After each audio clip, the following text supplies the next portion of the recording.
Hey there everyone, welcome back to another Ark Survival Ascended video. As always, I'm Captain Beefy.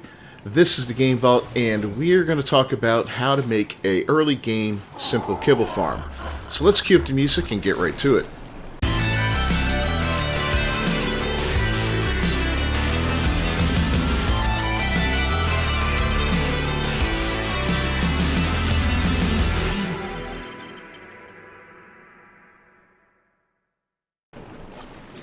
Alright, so we've got a couple of annoying turtles around here, and you'll have to excuse the mess. The base has been made hastily during a 7-hour live stream that ran last night, so yeah, it's a mess right now, but there's not a lot to it to making a simple kibble farm. Now, first off, what is kibble?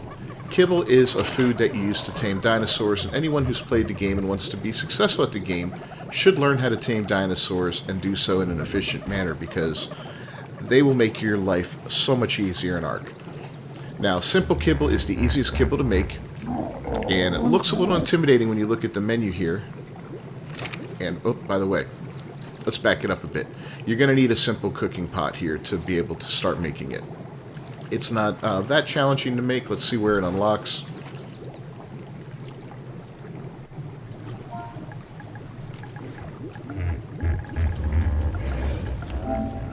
Yeah, level 8. So you'll have this in no time. 5 flint, 15 thatch, 75 stone, and 10 wood, and you got one. Now, it does require fuel to burn to cook in here, so you'll need either thatch or wood. But anyway, back to the kibble itself. So the kibble itself requires amar berries, cooked meat, majo berries, water, a basic dinosaur egg, fiber, and tinto berries to create. None of these things are that difficult to get, except for the basic dinosaur egg, and I'm going to show you exactly how to get a ton of those fairly quickly. You're going to find amar berries everywhere you go, picking with your hand, or if you get a simple creature like the good old parasaur over here, he'll be picking up tons and tons of those. Fiber you're going to get everywhere you go, and cooked meat, of course, all you need is a basic campfire like this, some meat and some wood to cook it up and get it going. Now, eggs that you're going to require, well, there's two guys that can provide them that are very easy early game tames. One is the parasaur, and the other is the dodo, which always seems so useless, right? Who needs a dodo? Well, these guys are great. As you can see, I've got a bunch of them right here. I got 5 females and a male. Here's the lucky guy. And they're all set to mate, so they're constantly dropping eggs. Now, those are the eggs I use to make the kibble. This guy here is an oviraptor. He is kind of a bonus thing. He's not required for a simple kibble farm, but he is hugely helpful. One of his abilities is he automatically picks up any eggs within a certain radius around him.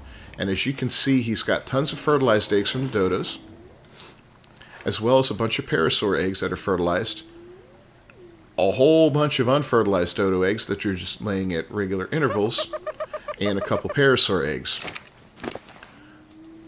That's fantastic. Now, when he gets weighed down,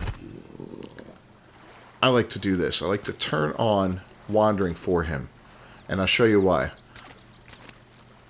With wandering on, which we've had it on the whole time, you'll see a little egg icon above all these guys. That means they're laying more eggs than usual. They're within his radius, and you can see how far his radius extends.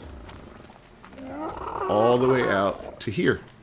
Does it go beyond? No, it doesn't go beyond. So it's a pretty good radius away from him, right? And these guys are going to be laying eggs at a more frequent rate than normal, which is fantastic, because that's a huge help. The more eggs you're laying, the more kibble you can make, and the better, the better your experience is going to be. So you'll get those eggs, you'll throw them in here. Now, the bad part about this thing is it's got some severe limitations, mainly because of the size of how much stuff you can put in it. You can put 12 things in there. It is what it is. The way you're going to add water to it is you're going to use water skins or water jars, whatever you prefer. But you'll put in your berries, a stack of berries of each type, a stack of fiber. Let's go ahead and... Yeah, so you're going to have 1 stack of amar berries, 1 stack of majo, 1 stack of tinto. You're going to put a stack of cooked meat in there, a stack of fiber, Then you're going to start feeding it as many dinosaur eggs as you can from the dodo or the parasaur. And water. And the way we get water is I put a little tap right next to it. And here's some full water skins. Just like that. You got a bunch of full water skins. Each one of those will assist you in making kibble.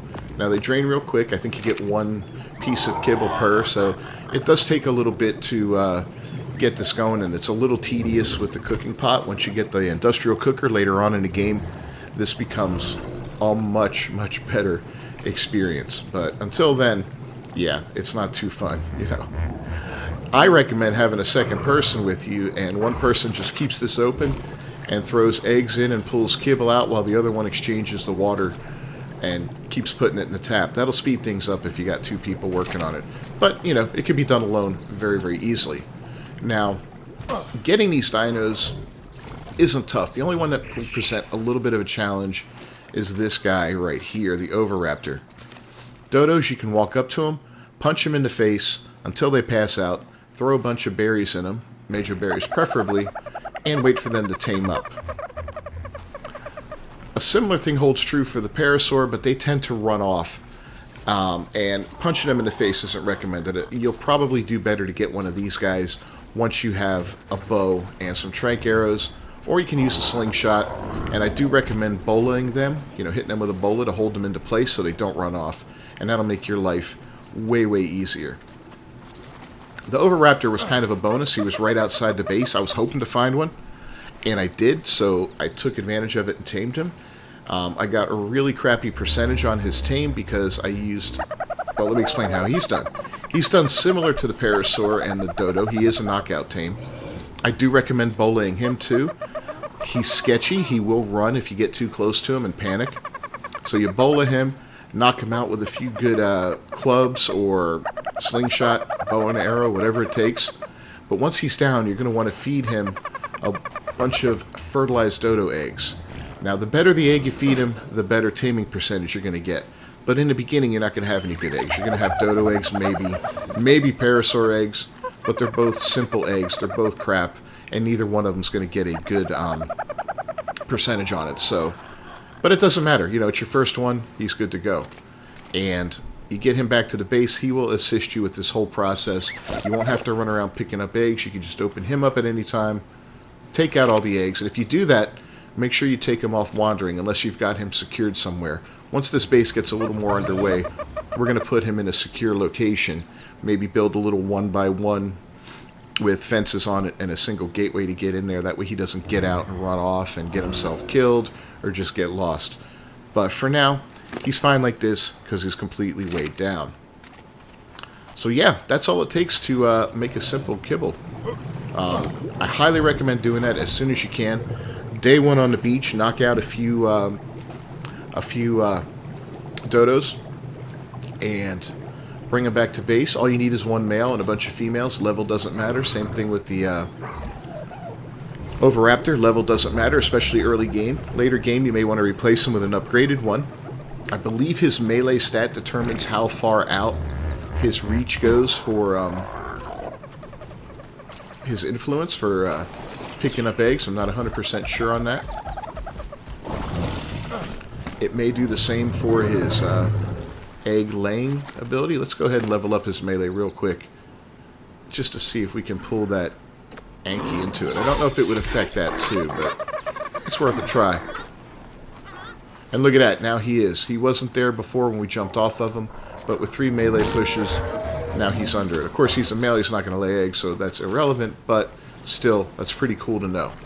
So yeah, the higher his melee, the wider his influence is, and the more eggs he's going to collect rapidly. So that's absolutely fantastic.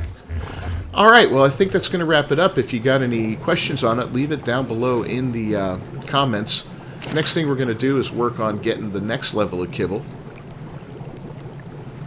And that would be... let's go up to kibble. I'm still getting used to this new system, and it's good. But, you know, yeah, it's taking a little bit of time. But the next one will be simple kibble.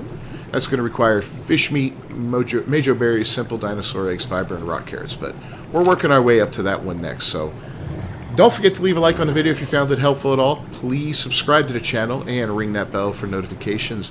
I will see you guys next time. I'm Captain Beefy with the Game Vault. Until then, peace.